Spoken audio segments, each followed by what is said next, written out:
El tango nació en Buenos Aires, pero también vive en España. Juan Esteban Cuacchi y Hernán Dobri dialogan en La Usina del Tango con los principales referentes de la movida local del 2x4.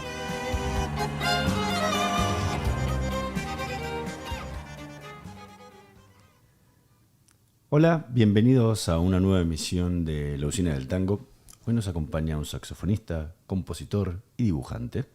Estudió en el Colegio Nacional Buenos Aires y a la par comenzó a estudiar saxo. Integró diversas bandas de rock y pop local y a los 19 años viajó a España para estudiar en el Aula de Música Moderna y Jazz de Barcelona. El año siguiente compuso la música de su primer largometraje, Las puertitas del señor López. Su pasión por la música de películas hizo que se marchara a Boston a estudiar en el Berklee College of Music, donde se graduó en 1990 con honores. De allí se mudó a Miami, donde trabajó de compositor y arreglador. Ya de vuelta en Argentina formó el Compared Quinteto y trabajó como sesionista, arreglador y compositor. También formó la banda Attending de Bauler, banda de funk pop cínico. En 1996 ganó la beca Fulbright y se mudó a Los Ángeles. Allí tomó clases con Jorge Calandrelli, con quien colaboró en varios proyectos. Al mismo tiempo compuso su primera sinfonía, Sucesos Argentinos, que obtuvo el Gran Premio Juan Carlos Paz en 2000. Tras pasar un par de años en la Argentina, se radicó en España, donde trabaja en la composición de música para publicidad, para telefilms, series y películas. En 2008 estuvo nominado a los premios Goya en la categoría Mejor Canción Original. Ha dictado clases en el Sdonia Stat Music Institute, en la Escuela de Música Contemporánea, Centro de Arte y Tecnología, Musiquén, entre otros. Ha trabajado con Deep Purple, Lito Vitale Sexteto, Celeste Carballo, Juan Carlos Baglietto, Los Pericos, Manuel Wirtz, Alejandro Lerner, Claudia Brandt, Leo Sujatovich, Guillermo Fernández, Carlos Mata, entre otros. Ha grabado discos como Imagen y Semejanza, Escape, Ex Machina y Tangorila. Ha publicado libros de historieta como ¿Quién es JPC?, El arte de combinar los dibujos y Demagogia para inteligentes. Hoy nos visita en La Usina del Tango Juan Pablo Compairet. Muchísimas gracias por estar hoy con nosotros. Hola, gracias por recibirme. Sí, bienvenido. Qué musicazo de Calandrelli, ¿no? Increíble. Uno de esos tipos de talento natural. ¿Cómo fue tu experiencia con él? ¿Cómo lo De conociste? de casualidad. Yo había ganado la beca Fulbright y por un error administrativo, es decir, por una mala promoción de la beca, que decía en las bases... ¿La beca qué era? ¿Qué te ganaba? La beca te ganaba, era una beca Fulbright con el Fondo Nacional de las Artes, Sí. estaba vinculada. Y supuestamente era para hacer un máster en Estados Unidos y según la promoción de la beca, ellos sufragaban el gasto de todos los estudios. Cuando la gano... Pero no la vivienda, digamos, ¿no? O sea... No, sí, todo, un todo. estipendio y el Todo. gasto de los estudios y todo. El tema es que la gano, me felicitan, me la entrega Amalita Fortabat. Claro. Amelita era la de Tengo la fondo. foto, una anécdota Mortal. genial con Amalita ahí. Bueno, la cuestión es que el problema es que en un momento, claro, me habían aceptado todas las universidades donde yo había aplicado, que yo había aplicado a el New England College, el Manhattan School of Music y CalArts. Y entonces ahí en un momento la beca Fulbright me dice, bueno, para ir a esta vas a tener que poner $12,000, para esta vas a tener que poner 15,000, perdón, ¿no era que ustedes pagaban todo? Bueno, sí, pagamos, pero claro, como son 2 años y no sé qué sé yo, le digo, no. Hay una franquicia, ¿no? ¿Cómo es? Claro. El seguro digo, del coche, ¿viste? Acá hay un problema, les digo. Acá hay un problema. Ustedes, acá en las bases, dicen que se sufragan todos los gastos de estudio. Sí, pero es que estas universidades no tenemos convenio. No sé, había todo un lío por el cual yo le digo, mira, yo no tengo ese dinero como para ir, así que lo dejamos acá. Entonces me dicen, no, pero esto, si no lo haces este año, hay que liquidar el presupuesto o no lo tenés. Entonces, digo, ¿qué opciones hay? Bueno, podés buscar algún estudio dirigido por algún profesor. Entonces empecé a buscar gente que admirara en Estados Unidos que me quisiera dar clase. Hablé con Bob Minzer, hablé con Herb Pomeroy, que era uno que me había dado clases en Berkeley, y yo tenía así como la espina de... Porque yo había escuchado el concierto para clarinete y orquesta de Calandrelli, y me había vuelto loco. O sea, una obra fascinante, fascinante. Y me puse en contacto con él. De repente él me dice, bueno, yo no doy clases, no he dado clases, pero sí, a ver si podemos arreglar, qué sé yo, no sé, le convenía el dinero, no sé cómo era, pero al final me aceptó como alumno. Bob Minzer me dijo que estaba de gira, que era muy problemático, Pomero me dijo que ya no trabajaba más, así que terminé con Jorge en Los Ángeles, lo cual tuvo una parte muy buena, que era estudiar con él y trabajar con él, que era más que nada ahí donde aprendías. Sí, ¿no? Sí, porque él dando clases mucho no, pero sí era muy generoso en términos de enseñarte el oficio. Entonces, claro, él me tiraba trabajos para que yo hiciera, yo volvía con las partituras y él decía, no, esto, Juan, yo te voy a explicar cómo se hace. Y ahí era donde tiraba mucha información, muy poco sistematizada, pero buenísima. Sí, de su propia cosecha. De su propia cosecha. Y lo que ahí constaté de Jorge es su increíble talento y oreja. Porque al contrario de muchos, él es prácticamente autodidacta en su formación. Y al contrario de muchos de los que sí fuimos a estudiar y que tenemos sistematizados los conocimientos, él todo lo que hace lo escucha. Quiero decir, muchas veces los que escribimos, los que componemos, utilizamos determinadas técnicas que hacen que nuestro trabajo se pueda hacer un poquito más rápido. ¿Cómo que? A ver, contanos. Sí, por ejemplo, si tienes que hacer, suponte, un soli de saxofones en una big band. Hay determinada... ¿Qué es un soli? Un soli de saxofones. Bueno, un soli de saxofones es cuando, supongamos, más de 2 instrumentos tocan una melodía coincidente en ritmo, pero no en notas, es decir, una melodía armonizada. La melodía puede estar en algún momento en unísono o en algún intervalo, pero son como acordes que pasan a toda vez. A voces. Entonces, son como acordes, digamos, son unas 5 notas o a 6 notas. Eso uno lo puede hacer, si uno tiene un pasaje de jazz, de música muy rápida, uno puede ir nota a nota, eligiendo cada acorde, viendo qué pasa, y tocando en el piano, o hay determinadas técnicas que facilitan ese trabajo, que hacen que, determinas, bueno, acá quiero este tamaño de acorde y acá quiero este otro tamaño, y a través de una serie de reglas, casi un algoritmo se podría decir. Sí, algoritmos matemáticos sobre la distribución de voces y la conducción de voces. Exacto, de lo mismo. Va una voz a la otra. Lo mismo sucede en música Entonces clásica. se abren, cierran, van todas juntas para arriba, no para paralela, no sé qué. Cómo abandonan el unísono, tipo de intervalos permitidos, saltos permitidos. Bueno, toda una cantidad de reglas que hoy lo hace. Permitido no tiene que ver con las reglas, sino con lo que ya está comprobado que suena mejor. Exacto. Digamos, ¿no? Y es más. Exacto, es lo que en música clásica se llama el periodo de la common practice, o la práctica común, que era lo que funcionaba, y en el jazz también hay una cantidad de cosas que se saben que funcionan. Entonces, claro, ese tipo de herramientas te permiten solucionar problemas que son grandes en muy poco tiempo. De hecho, tengo una anécdota con Jorge, que una vez estábamos haciendo un disco para Brandon Fields, un saxofonista, y había que hacer justamente armonizar un solo de Clifford Brown de 32 compases, de Bob, y Jorge me dice, no tengo tiempo, esto me está volviendo loco, qué sé yo, y entonces me dice, ¿te animás a hacerlo? Claro, me fui al living de la casa y así mecánicamente, con lo que había aprendido, lo hice, se lo muestro, y él lo empieza a tocar en el piano, nota a nota, y dice, pero esto es fabuloso, ¿y cómo llegaste a esta conclusión? ¿Cómo? ¿Pero y esto cómo? Le digo, no, y esto es Berklee, esto es lo que te enseñan en Berklee. Y me dice, no me digas. Claro, porque Jorge lo que hace, la manera que trabaja es una nota y después elige y la después otra. la siguiente, y después ve cómo los dedos van y si le gusta la línea que le queda en el interior del segundo tenor. Entonces, sí, el autodidacta versus el académico. Exacto, digamos, ¿no? exacto. Pero él como autodidacta, su criterio y su gusto es una cosa increíble.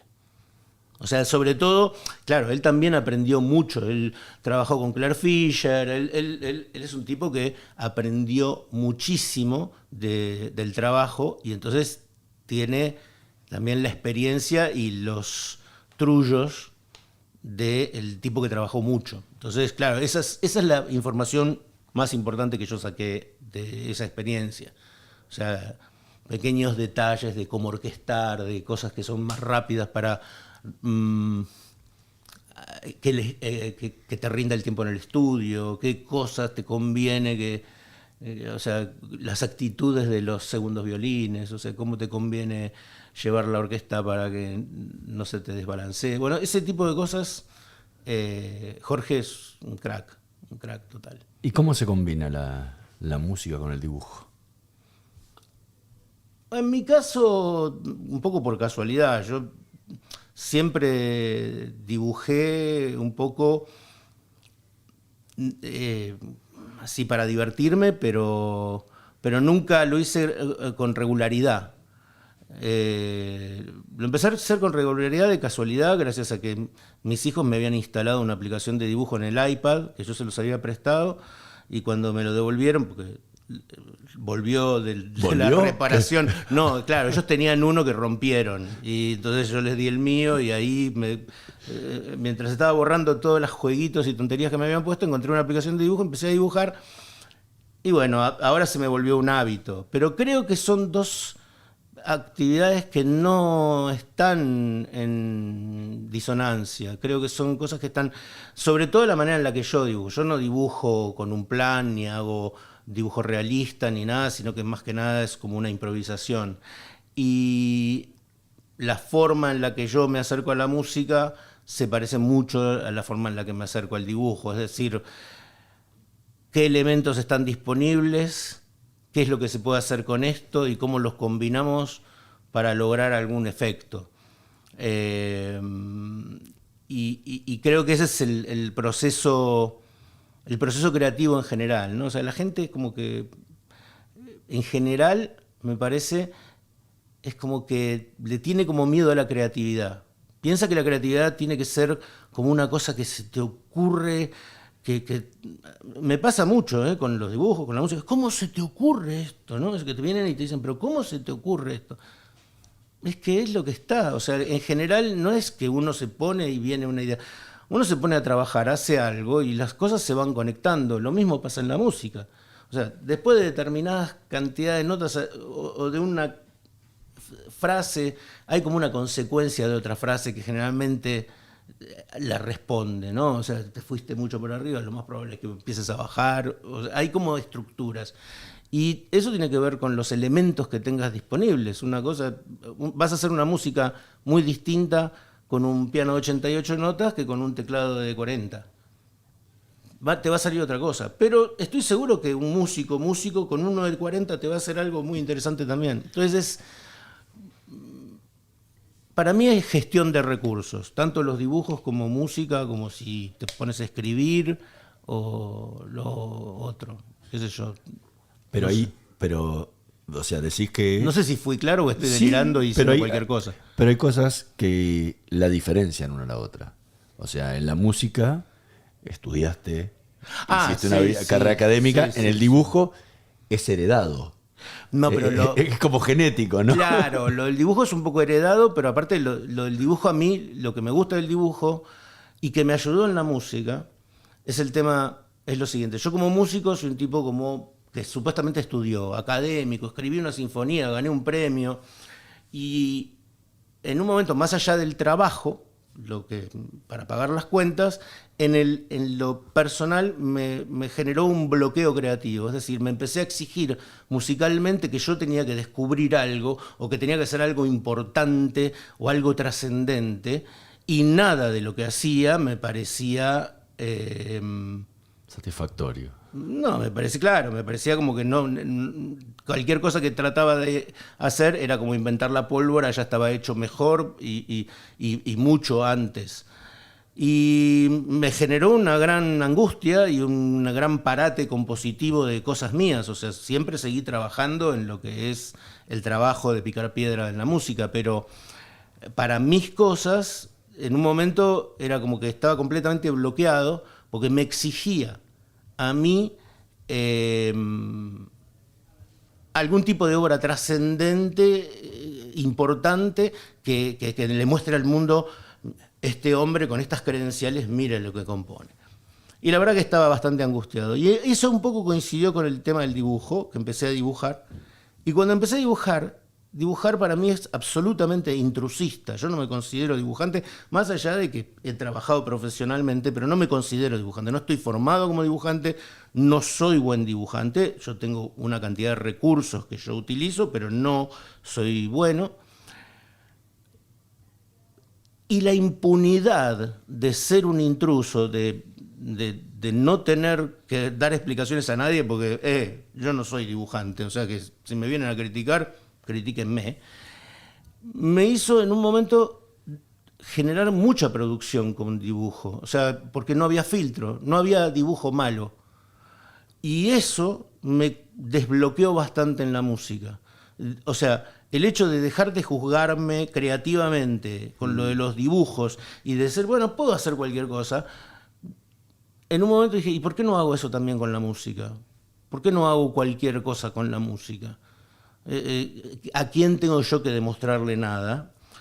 Y al final también me di cuenta por el proceso del dibujo que cuanto uno más produce, más se va afinando, como siempre. Entonces, claro, empecé a componer cosas para mí ya sin la vara de, tengo que hacer algo excelente. Y haciendo cosas que realmente ahora por ahí las escucho y son realmente malas, pero bueno, hay que poner a funcionar la rueda. Si no pones a funcionar la rueda, no haces nada, no creas. Entonces la única manera de crear es con la máquina funcionando. Y para ponerla en marcha tuve que como que eliminar un montón de prejuicios y de preconceptos o de exigencias que yo tenía con mí mismo. Entonces, como que bajé, dije, no importa, no hay filtro, como con el dibujo, y ahí es que empecé a hacer todas estas cosas un poco vinculadas al humor y la música, que es un poco una parte de lo que estoy haciendo ahora musicalmente. Y bueno, nada. ¿Y el tango? Lo del tango, yo soy así, igual que con el dibujo, un intruso absoluto en el tango. Yo tengo muy poca formación tanguística, no sé si es tanguística. Conozco poquísimo, o sea, conozco jazz, pero tango poco. Hice algún par de cursos de tango muy graciosos, porque me sorprendió ahí lo contrario, la mezquindad de los profesores de tango para enseñar cualquier cosa. Tremendo, ¿viste? Tremendo. Y por ejemplo, ¿qué te pasó? Y fui a un curso con un arreglador que se llama Israel de Spitalnik. ¿Israel o Ismael? Creo que Ismael. Ismael Spitalnik, un gran arreglador, daba un curso en Sadaic, en Argentina, y no había manera. El tipo pedía que uno hiciera arreglos y él mostraba cómo hacía los suyos, ¿no? Y pues los escribía en el pizarrón. Entonces yo le decía, bueno, pero maestro, yo entiendo que ahí entran los violines, que entra la viola y que hace esto, pero ¿por qué las pone en terceras? Sí. O sea, ¿por qué acá en terceras y por qué antes en no sé qué? ¿O por qué en este registro? ¿Por qué hace tal cosa? Bueno, no. Pero y yo insistía. Y en un momento la respuesta de él fue, escúcheme, si yo le digo estas cosas, eso sería meterse en la intimidad del arreglo. Como, claro, esto no te lo voy a explicar. Y entonces, claro, un poco sálvese quien pueda, a ver cómo ibas tratando de aprender. Así que yo con el tango siempre quise aprender, pero soy muy tangencial. Y lo del proyecto mío de tango surgió con un chiste en un asado. Estábamos en un asado con amigos y no sé qué, empezamos a hablar de tonterías y no sé por qué alguien dijo que había que hacer como un grupo de tango reaccionario y a mí se me ocurrió la Tangorilas. ¿No? Porque Gorilas en Argentina está vinculado con la idea del antiperonista. El antiperonismo, pero reaccionario. O sea, de hecho hay muchos gorilas peronistas también, pero dentro del peronismo ellos también tienen sus propios gorilas Argentina no lo entendería. No lo entenderías. No lo entenderías. Pero bueno, básicamente los gorilas son personajes reaccionarios, a veces casi caricaturesco. Muy caricaturesco, vinculados en algún momento con el partido militar en la Argentina. Claro. Pero básicamente, como todo en este mundo, se ha ido lavando la expresión.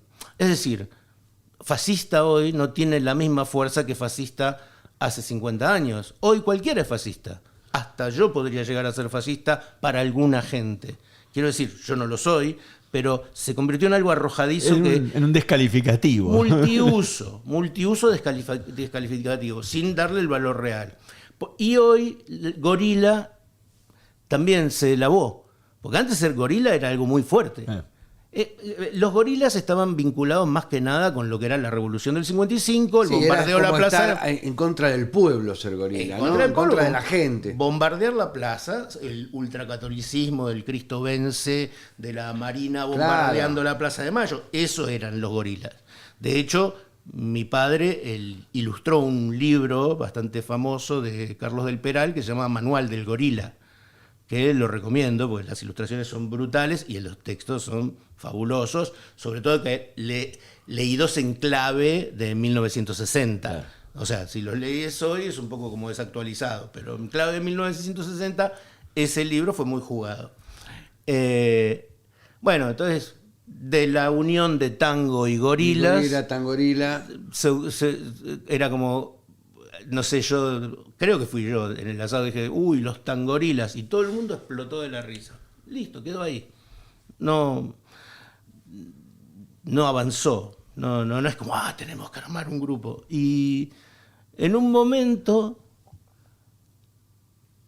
en este proceso de composición irrestricto, sin ningún tipo de límite. De límite, de nada, en un momento se me ocurrió como un chiste, como el primer tango de los tangorilas, que era uno que justamente parodiaba la idea de la mano dura. En ese momento, no sé, era un tema que se hablaba en Argentina sobre la mano dura, el gatillo fácil, no me acuerdo qué.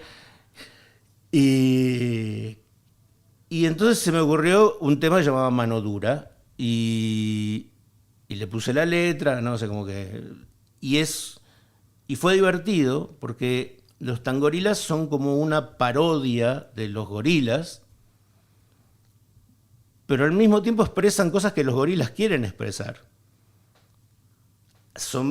Entonces, tienen esta ambigüedad. Para alguien que es como peronista o antigorila, los tangorilas son una parodia y se ríen de esta especie de parodia de estos personajes reaccionarios.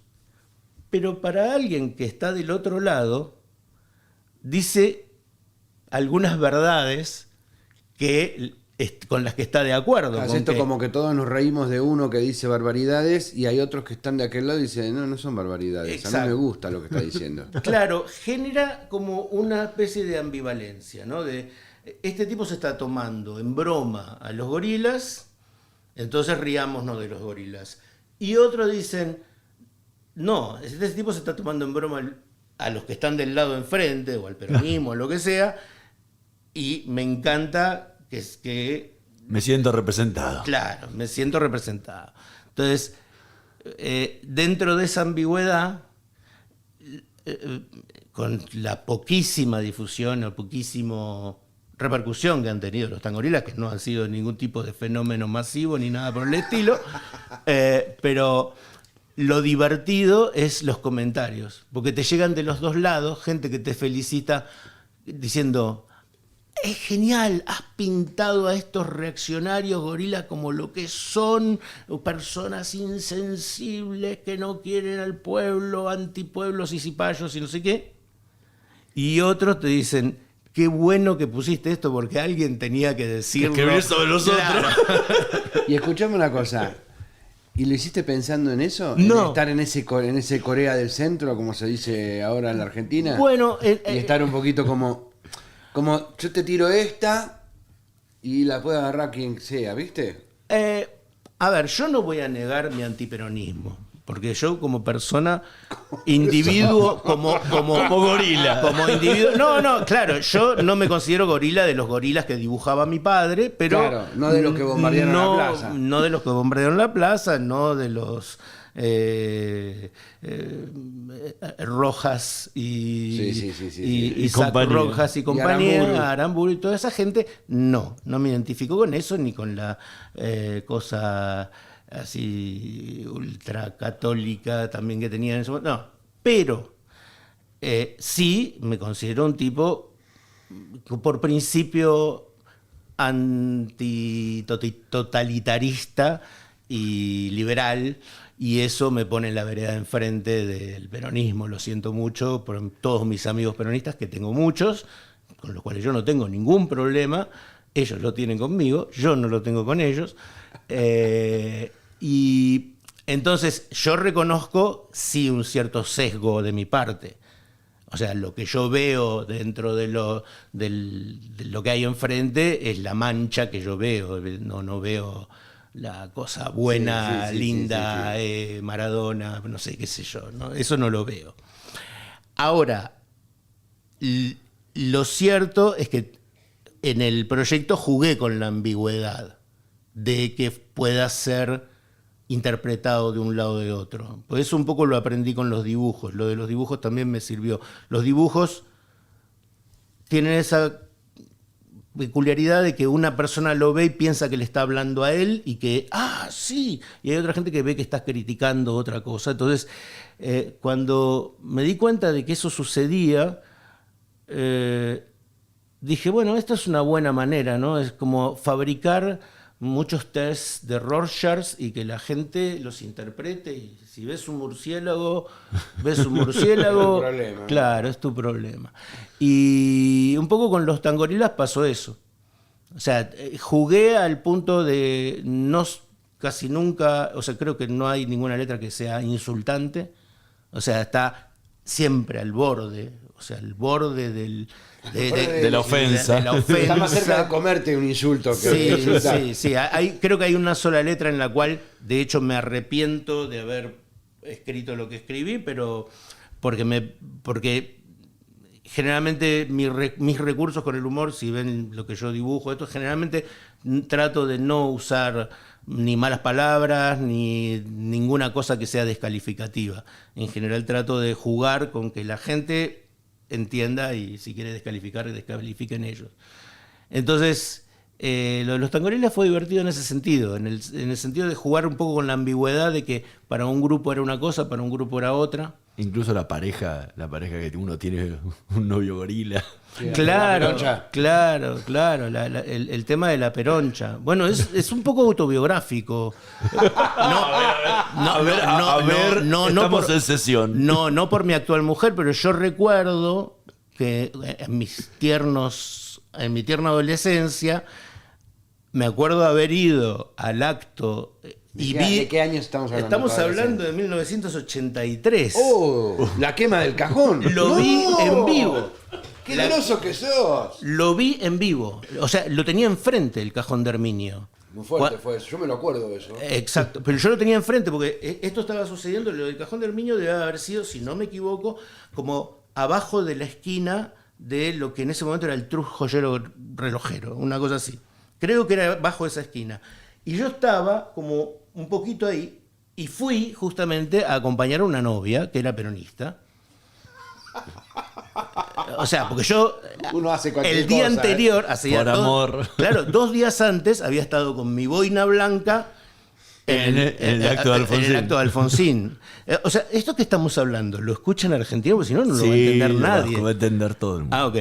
O sea, cuando vuelve la democracia en Argentina, hay 2 grandes actos. En la avenida 9 de Julio. El cierre de campaña. Cierre de campaña, avenida más ancha del mundo, se llena de cientos de miles de personas. El primer acto es el acto de Raúl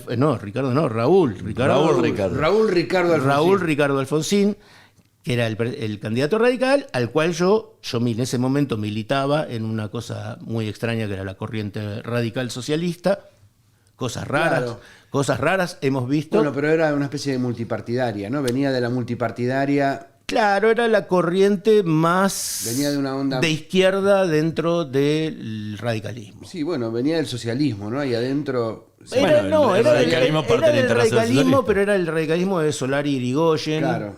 Y bueno, éramos como los zurdos de los radicales, por decirlo. Hoy, Y zurdo moderado, digamos, tampoco... bueno, sí. En ese momento, estamos hablando del año 83, la moderación zurda es algo Sí, raro sí. porque todavía había mucha vigencia de temas Nicaragua, cosas Claro, que claro, estaban claro, por pasando. supuesto. Entonces, Los no alineados. claro, los no alineados. Era más complejo, por decirlo de una manera. Pero bueno, yo era alfonsinista, radical socialista, y fui no me acuerdo cuánto, de octubre a la plaza con mi boina blanca y todo, y Alfonsín. Y a los 2 días... El famoso día del discurso de Sierra con el preámbulo de la Constitución. Claro. A los 2 días, creo, o 3, el mismo lugar, era el acto de Luder. Y claro, yo tenía una novia peronista. Y hay que ir, Y hay que obvio, ir. por supuesto. Pero ella no te acompañó al de Alfonsín. No. No, es que el interés es nuestro, no de ellos. No, pero claro. Aparte con esa edad, ternura, Estamos mezclando haces cosas. cualquier cosa y ni siquiera no estamos hablando del amor. Claro, no. Estamos mezclando cosas Claro, que tienen que ver estamos más con hablando lo del hormonal. postre, del postre. Claro, estamos hablando más de hormonas que de política. Y bueno, nada. Entonces Y fue. viste la quema del cojón. Lo vi en vivo, sí, lo vi en vivo. Y medio como que. Ahí medio como que me fui. Me acuerdo que me dije, bueno, ya está. Too much. Para mí esto Estuvo ya, bien. claro. Cumplí esto- ya. Sí. No, aparte veía que no iba a ningún lado, o sea, de ahí no me iba a ir a... Sobre todo eso. Claro, una vez que vi que cómo venía la cosa. Pero bueno, no, sí, entonces claro, lo de la peroncha me hizo acordar a esa situación, ¿no? La situación de dejar todos los ideales por lo que acá dicen un par de... tiran más que una carreta. Exactamente. Exacto. Entonces, bueno, ese es el tema. Pero bueno, hay muchas cosas. Creo que dentro no me acuerdo ahora todos los temas, pero hay como una gran crítica también al medio pelo cipayo argentino. Hay uno que dice que es que solamente conoce Santa Fe y Callao y que... Y escuchame una cosa, fuera de lo concreto de una letra, ¿no? Porque una letra puede decir esto, ¿no? Ella Sí. me hablaba de Perón y yo no sé qué. Mm, Y eso lo entendemos. Mm. La música, por sí sola, mm. ¿tiene una postura política? ¿Tiene una postura humorística? Un poco, porque, digamos, yo como músico de tango soy, de nuevo, un intruso. Entonces, la mayoría de estos temas también son clichés. Entonces, ¿cómo se da esto, el proceso compositivo de asociación letra-música? No sé si es tan consciente. Pero sí lo que es consciente es como que la búsqueda de la música también es encontrar también algún lugar común. O sea, la música no es tango vanguardia, no estamos hablando, no es Dino Saluzzi la música. Esto es como muy convencional, ¿no? O sea, muy... alguno más, no sé si hay uno más tipo valsecito, pero o uno tiene un cliché de acorde menor, otro tiene la modulación Sí, postales que ya conocemos todos. Son todas fotos que ya dentro vimos modificadas. del inconsciente colectivo como para Claro. conducirnos. Sí, pero más allá de eso, Sí. mi pregunta es, vos como humorista, como polifacético artista que sos, digamos, Ponele, ¿no? Porque, sí. sí, porque dibujás de Sí. todo. Y a la vez te has formado. Ujú. Y te formaste, qué sé yo, en Berkeley, Ujú. en varios sitios en los cuales has recibido conocimiento académico. Sí.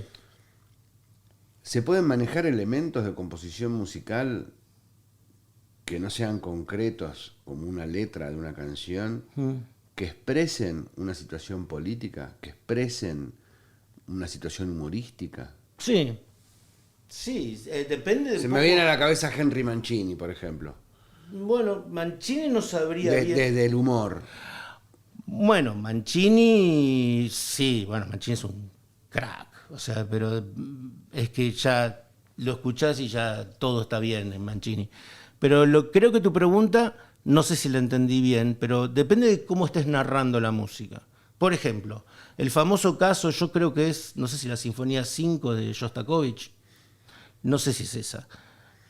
Mi incultura es muy grande, o sea, es un campo muy grande, pero creo que es la Sinfonía 5 de Shostakovich, que es Shostakovich viviendo en una situación de temor permanente, porque estaba siendo perseguido por Stalin, era un tipo al cual Stalin le había plantado un coche de la KGB delante de su casa y al cual le fue desapareciendo todos los amigos. O sea, Stalin fue mandando al Gulag a todos los amigos de Shostakovich. Recordemos que Stalin era como un crítico musical, sí, vocacional, y que entonces, claro, Stalin habló de Shostakovich muy mal y lo acusó de no ser patriota, de ser occidentalizante, de que su música iba en contra de la revolución, entonces se tuvo que adecuar. Y creo que es la Sinfonía 5, algún oyente me va a corregir, alguno que sepa, de verdad, me va a corregir, pero en esa sinfonía está como camuflado un patriotismo, pero hay un contracanto de otros instrumentos que están contando otra historia y que se ha hecho mucho análisis como esto es todo ruso, pero este contracanto de esta parte, que no me acuerdo, son unas flautas que aparecen, este es un grito de Shostakovich diciendo yo sigo siendo Shostakovich a pesar de que me obligan a escribir música patriótica.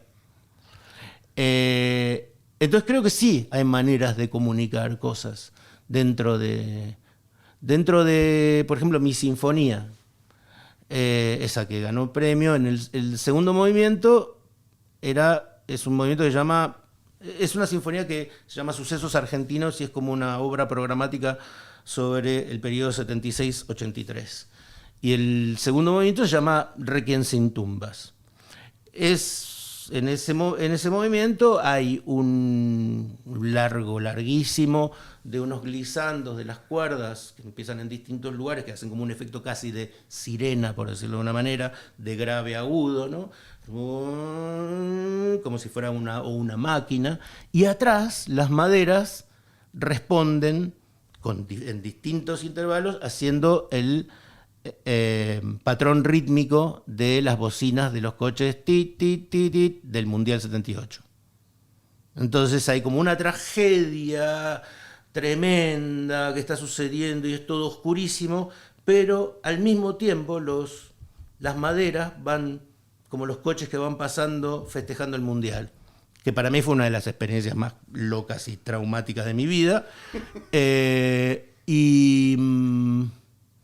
Entonces yo creo que hay maneras de contar cosas, o sea, de contar cosas políticas, o sea, o de contar historias o contar ideas con la música, con elementos exclusivamente musicales. En la música de películas lo ves un montón, pero a lo largo de la historia, ya sea Bach disimulando su nombre en una fuga con las notas. Porque sobre todo vos venís del audiovisual, ¿no? Arrancaste en el audiovisual. Sí. Por eso sí, el audiovisual es como que tenés que sumarte a la historia que vas contando de la mejor manera sin que se note. O sea, la mejor manera en audiovisual es sumarte a una historia, pero no captar el protagonismo. O sea, a mí me ponen de los pelos esas músicas de películas que cuando va a pasar algo ya empieza chan, chan, chan, chan, chan, y como que ok, spoil. Me arruinaste todo. O sea, yo estaba viendo una película y ahora ya sé que el músico sabe qué es lo que va a pasar. Entonces, hay maneras de contar cosas y más sutiles, menos sutiles. A veces es mismo el director el que te pide, no, necesito el chan, chan, chan porque yo fracasé narrándolo visualmente y la única manera de levantarlo y que la gente entienda esto es con música. Y bueno, entonces muchas veces nosotros, digamos, cuando estudias un poco música de películas, lo que más se estudia, que es una cosa de la que hablaba Aaron Copland, era lo que es el en inglés se dice affection, pero no affection no como afecto, sino como lo que te afecta la música. Cuánto te modifica el estado de ánimo. Y Copland hablaba del affection, que esa era la función. O sea, dirigirte en cómo te sentís cuando estás viendo algo. No necesariamente tiene que concordar con la imagen. Tiene que ser algo que te ayude a entrar en el estado que el director o la película te está llevando. Y entonces, claro, hay muchas maneras. O sea, sabemos que hay intervalos que suenan consonantes, sabemos que hay intervalos que suenan disonantes, sabemos que hay músicas que...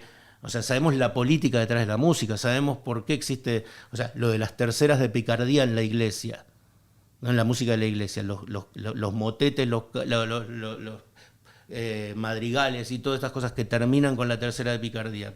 ¿Por qué terminaban con la tercera de picardía? Porque terminar en una tercera menor, una fuga o una obra de órgano, generaba una situación de mucho desconcierto en la audiencia. Y sobre todo, si tenés una iglesia cuya nave tiene 100 metros de largo por 50 de alto, llena de vitró, empieza a hacer todo... Estamos hablando, por ejemplo, Preludio Do menor de Bach, que termina con un acorde mayor. Claro, la tercera picardía. En música eso se llama tercera picardía, que yo siempre pensé que era porque era una persona porque pícara. Era una persona que era muy graciosa. No, sí, no es por eso. Esta tercera, más que nada, se utilizaba para terminar en un acorde consonante la obra, porque el acorde consonante, el último acorde resuena, y cuando resuena y viene el silencio, la gente escuchaba los vidrios que se movían, los elementos móviles, piezas móviles de la iglesia que empezaban a vibrar y pensaban que era el diablo. Entonces les daba temor. Entonces una manera de eliminar el temor era terminar así. Yo no sé si, a mí me lo enseñaron así, yo no sé si esto es cierto, si no nevero e ventrovato, pero a mí... Sí, como decía, incomprobable. Claro, no, creo que está escrito. A mí esto me lo contaron en una clase de composición, se lo repito a todos mis alumnos, o sea que se debe haber viralizado ya esto. Si es falso, lo siento mucho, pero a mí me parece una historia muy verosímil, porque generalmente las reglas que tenía la censura de la iglesia con respecto a la música tenía que ver sobre todo con eso, con la administración de la disonancia. El famoso tritono, los saltos de tritono, las melodías que cambiaban de dirección después de un tritono, todo este tipo de situaciones era algo que en su momento la iglesia trataba de cortar, porque justamente cualquier disonancia, cualquier situación musical de inestabilidad genera una sensación de incógnita en el que está escuchando. Y cuando generas incógnita, la gente empieza a pensar. Y cuando la gente empieza a pensar, se empieza a plantear otras cosas y no una cosa ya dogmática como lo que se pretendía para traspasar un mensaje. Ahora, cuando hiciste mucho y estudiaste mucho todo lo que tiene que ver con música, podría decirse, visual. O sea, trabajas con lo audiovisual, la música acompaña todas esas imágenes y genera, en cierta forma, imágenes. Uh-huh. ¿Cómo se traduce eso después a tu música? Bueno, ¿queda impregnada de eso? Sí. ¿O salís y decís, no, cuando yo hago lo mío... No, yo cuando hago lo mío soy como muy programático. En general busco imágenes, aunque esté haciendo música, aunque esté haciendo jazz. En general siempre me planteo como imágenes. Es como casi una cosa sinestésica. No de colores, pero sí de espacios o de... me ayuda mucho pensar en imágenes. Incluso cuando improviso, cuando toco el saxo y estoy improvisando, muchas veces pienso en, aunque sean a veces incluso abstractas, imágenes angulares, imágenes geométricas, lo que sea, pero me ayuda mucho pensar en imágenes cuando hago música. Encuentro mucha relación entre... Yo me dediqué a esto de la música audiovisual porque yo veo como una conexión personal. hay gente que se puede abstraer y escuchar música con los ojos cerrados y solamente escuchar música. Yo cuando escucho música, lo que sea que esté escuchando, siempre, aunque esté con los ojos cerrados, estoy como viendo algo. Es como que me imagino algo, aunque sea algo mínimo, aunque sea imágenes muy, muy simples, pero en general siempre me imagino cosas cuando escucho música. Juan Pablo Compayet, muchísimas gracias por habernos acompañado Bueno. hoy en la Usina del Tango. Fue un placer enorme. Gracias por la paciencia, acá se habló. No, estuvo bonito, me encantó. Sí, me encantó. Bueno. Muchas gracias por venir. ¿verdad? Bueno, gracias por la invitación. Nosotros nos vamos a reencontrar en la próxima emisión de La Usina del Tango. Nos vemos.